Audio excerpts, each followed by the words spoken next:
Thank you.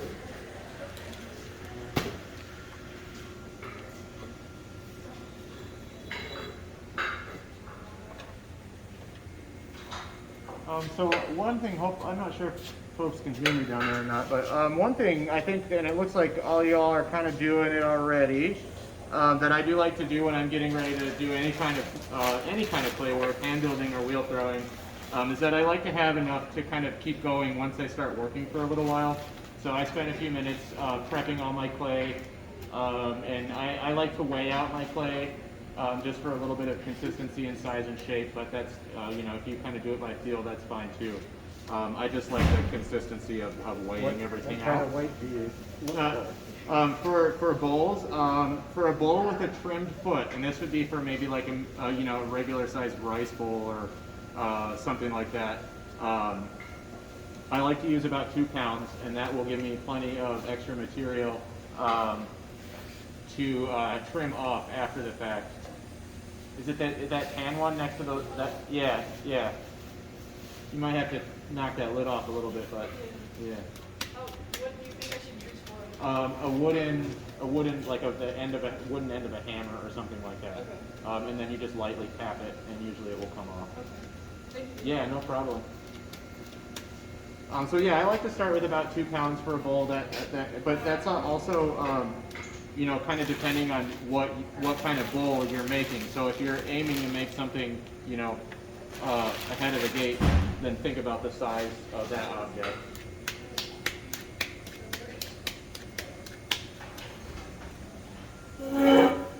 And one thing I can stress too, when you're beginning to center your clay, is try and start from a good position, versus like trying to if it's really out of center when you kind of plop your lump of clay down here.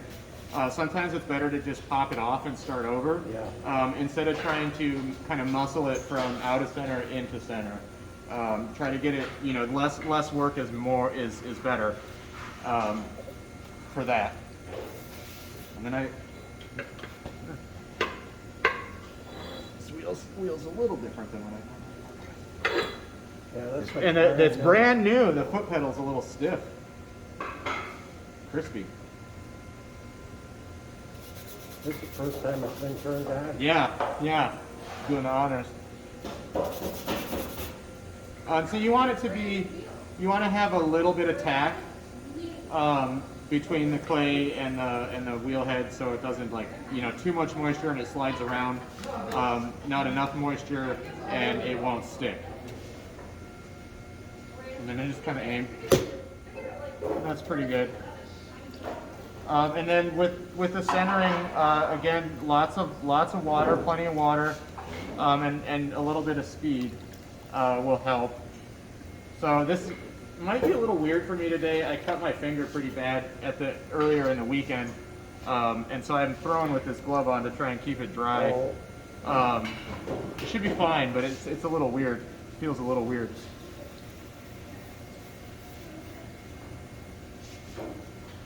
So Nathan and I, we start our centering pretty much the same. I like to be seated in a way that puts my waist basically a little above the wheel head, or even with the wheel head. That way I can use my body weight instead of trying to muscle everything around. I can use more like leverage, and have my, you know, I've got my leg anchored into the ground and then my elbow anchored into my knee. And then like kind of my shoulder to my hand to the wheel head, and that creates like a really nice sturdy base that I can kind of use, you know, gravity to work the clay instead of just trying to use my hand strength. And what are you doing here, though? Pardon? What are you doing at this time? I mean, and adding water. I'm getting ready to finish centering it. Okay, so it's still not completely. No, centered? I get it started like that, and this is what Nathan and I, this is probably the one thing I noticed that we do a little bit different. Is when I center it, I get this mushroom started, and then I will kind of cone this clay up.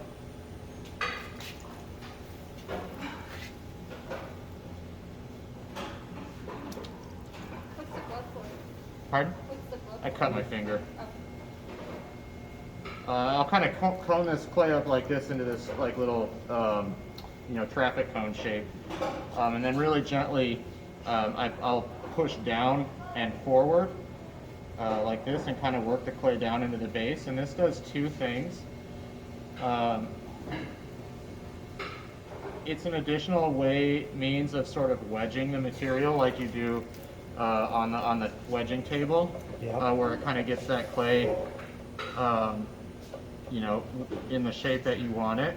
But it also, the way that the kind of wheel works, that downward motion forces the clay to center itself. Like physics says, it doesn't have a Right. choice.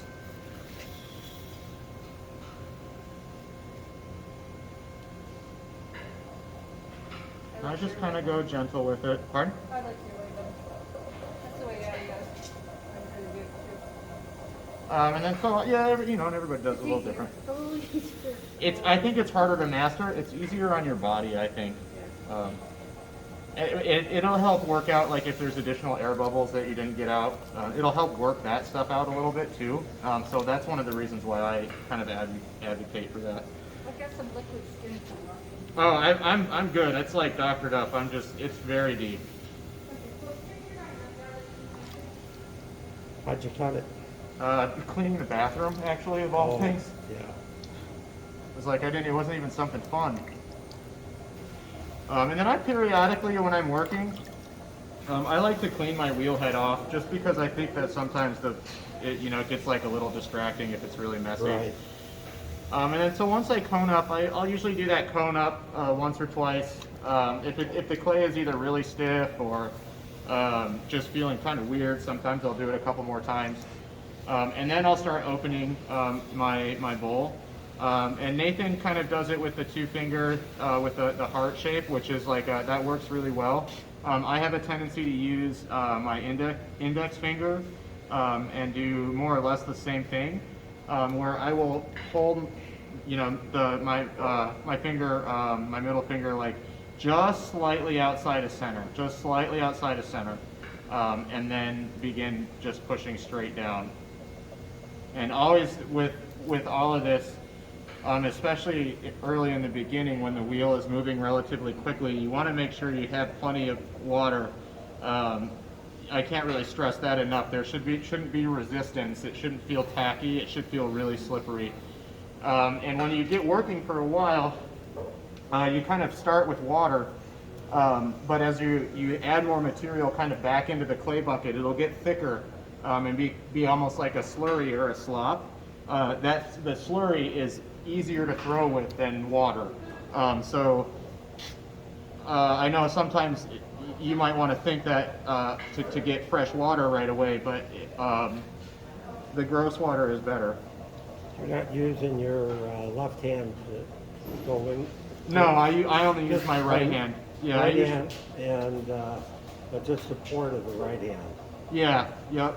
And then so I'll get to the bottom, and then so this is like kind of how he was talking about how you want to keep the bowl shape established from the beginning. That's one of the reasons why I kind of have my hand like at this weird angle. I'm kind of starting that sort of concave shape, and just kind of lightly supporting everything with my left hand, and I'll start to pull that bottom out a little bit.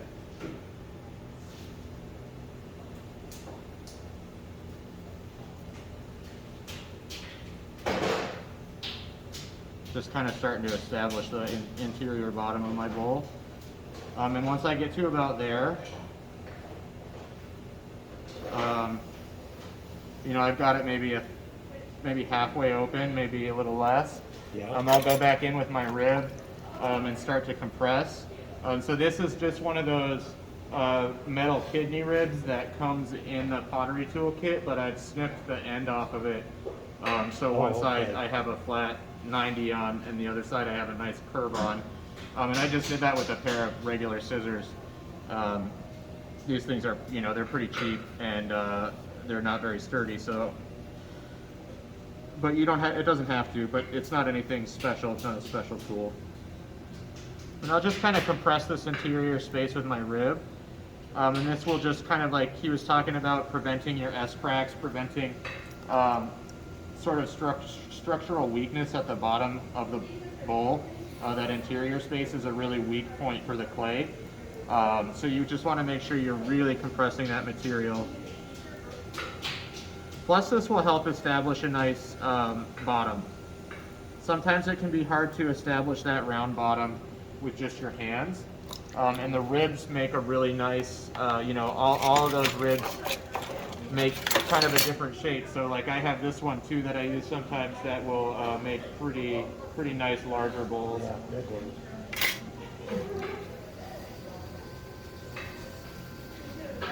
So I've got my bottom established here. I'll go through it and start pulling. Pulling a bowl for me is a little less aggressive than trying to pull something like a mug or a cylinder or one of those pouring vessels. It's a lot more gentle. I do try and keep this rim nice and established out of the gate, and I'll kind of start by you know, making that, like pushing in with my outside hand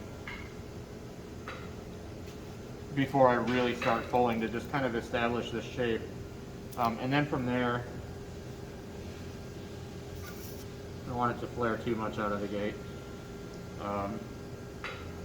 From there I'll start really kind of pulling. And so for me, pulling, you kind of, with your inside hand, you kind of are applying a light pressure to make a bulge on the exterior space here. And then you begin driving that bulge back into the piece. And this will start as a kind of a more cylindrical shape, and then as I work the material up into it, I will widen kind of at the same time. Always kind of trying to keep the rim, you know, at an appropriate thickness, because as I'm making this wider, if I'm not careful, that rim will get really thin as I'm kind of, you know, opening that up. So I always kind of go back in there and shore up that rim a little bit.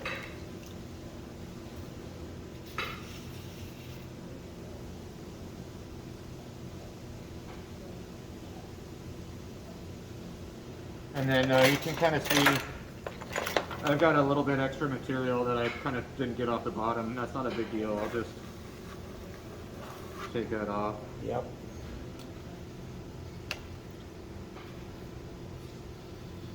Kind of clean this, come back and clean it up a little bit. Bowls are a shape. Some shapes you kind of start, you know, you throw, you establish your outside shape, and that's like the goal. You kind of work from the outside in. I think bowls and plates and things like that, you really want to have your inside. You can trim and shape the outside after the fact, Yep. but if the inside is really hard to alter.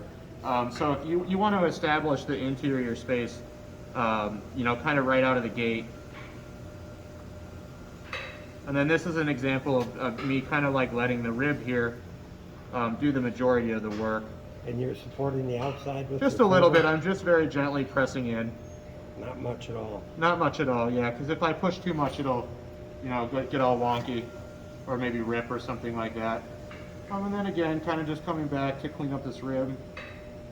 Some people use a sponge, your fingers, or they, you know, little leather chamois. Yeah. I usually just use my fingers. I'll kind of clean the inside up, and then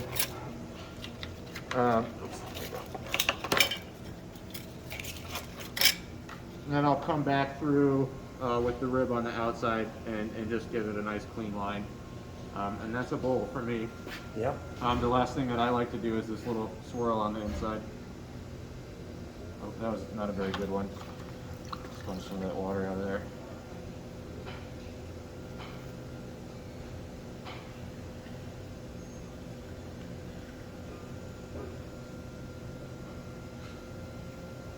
And that usually looks pretty nice with a little bit of glaze pooling over it. And then I always like to give myself, there are kind of two ways you can go about doing this. For this size of a bowl, if much larger than this, and I'll swap the bat pans out and work off a new bat pan every time.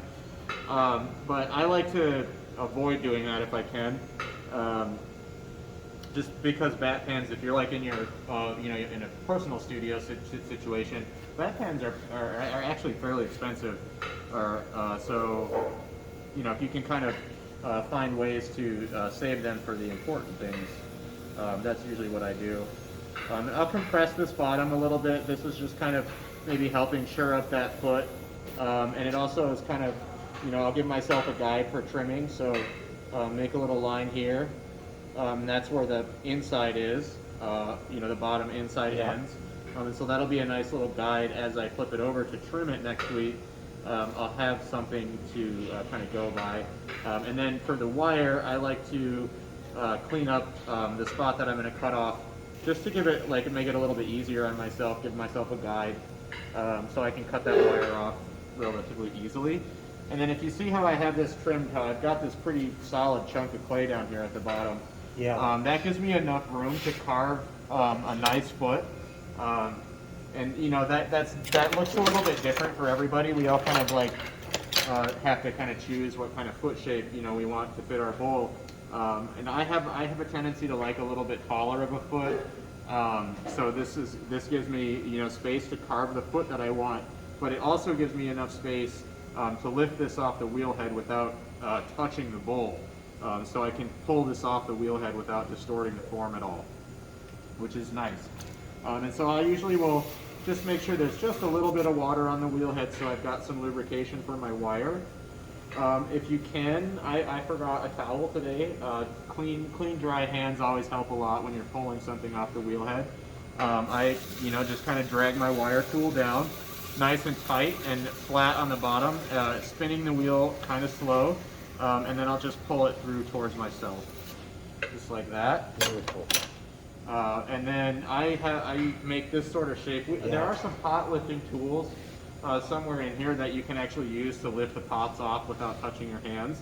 But you can also, if you're, you know, a little bit more dexterous with stuff, you can kind of use your fingers to do the same thing. And I'll make this sort of shape here, and then I'll twist the wheel just a little bit, and that'll pop it loose. And there's a bowl. Nice, very nice. And so I'll do one more of those. I'm not going to talk as much through this one. I'll just kind of work through it. And then from there, I'll kind of start making rounds again. And then we'll do some trimming.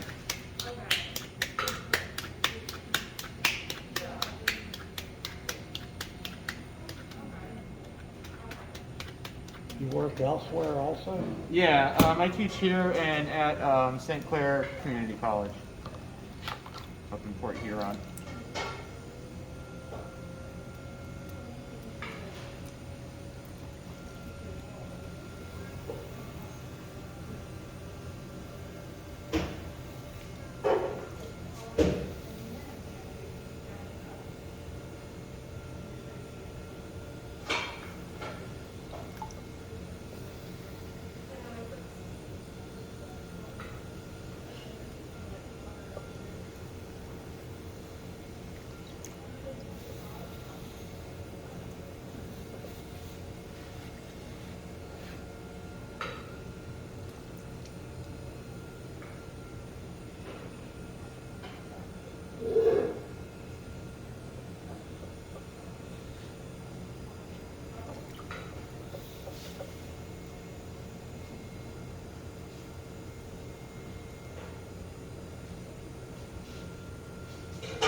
Very nice.